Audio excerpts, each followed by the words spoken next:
When we talk about time management, first thing that comes to my mind is Stephen Covey's Time Management Matrix, which is introduced in his bestseller book, The 7 Habits of Highly Effective People.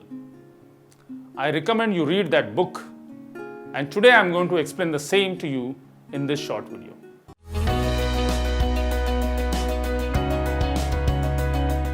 Let me explain Covey's time management matrix. First, divide your tasks based on urgency and importance. Then place them in these 4 quadrants. Remember, the urgency is always about the timeline and importance is about the value or impact. Now, quadrant 1, urgent and important. Quadrant 2, not urgent but important.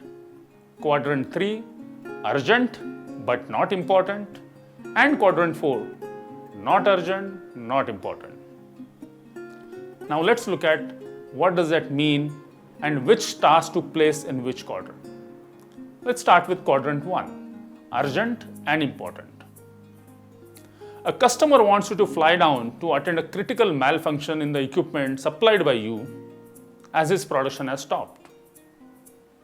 Or an export order that needs to be dispatched before a deadline. If you don't, then you are going to face consequences. We cannot avoid this task. This quadrant represents demand you cannot say no to. This quadrant 1 is all about crisis, deadlines, pressing problems. Working on this task is definitely not enjoyable. In fact, you get tired at working on this type of task. If you keep doing this task day in, day out, then you want to divert your mind to something that helps you relax, which are typically the activities in quadrant 4, not urgent, not important. Tasks which have least value and no deadlines. You might just start browsing social media or cleaning and organizing your desk and drawers just because you don't want to load your fatigued brain with some challenging tasks. The activities in quadrant 4 are basically distractions. These are time wasters, some pleasant activities, some calls, some mails. Now, my favorite time waster is browsing through the folders and deleting unwanted files. What's your distraction activity? Anyways, we keep jumping between quadrant 1 and quadrant 4, and then I guess very often we find ourselves busy with the activities in quadrant 3, urgent but not important. These activities seem urgent and you feel you have to finish them ASAP. During the entire day, you keep completing to-do list and that never ends. And still at the end of the day, you wonder, what have I achieved today? If anyone asks what major task you accomplished today, you probably might answer, I don't know, but I was busy. This is delusion quadrant. Things like interruptions, some emails, some calls, attending visitors, random discussions, pressing issues, etc. Now let's come to the zone, the quadrant where business owners must consciously invest some time. Quadrant 2, not urgent but important.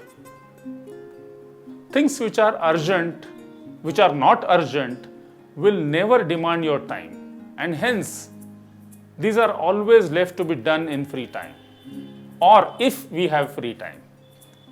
Remember, your business will continue to run. It won't stop if you don't work in quadrant 2. But if you do, then you will see dramatic improvements. This quadrant 2 is all about direction, and the activities you have here for you are on business activities and not in business activities. You will see that your time in quadrant 1, that is crisis management, start reducing, and also in other quadrants 3 and 4.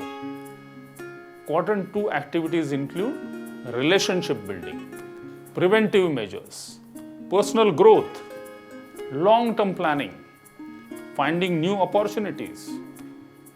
Just to explain it with examples, I would say attending customer complaints is Q1 activity, whereas making process changes to eliminate customer complaints is Quadrant 2 activity.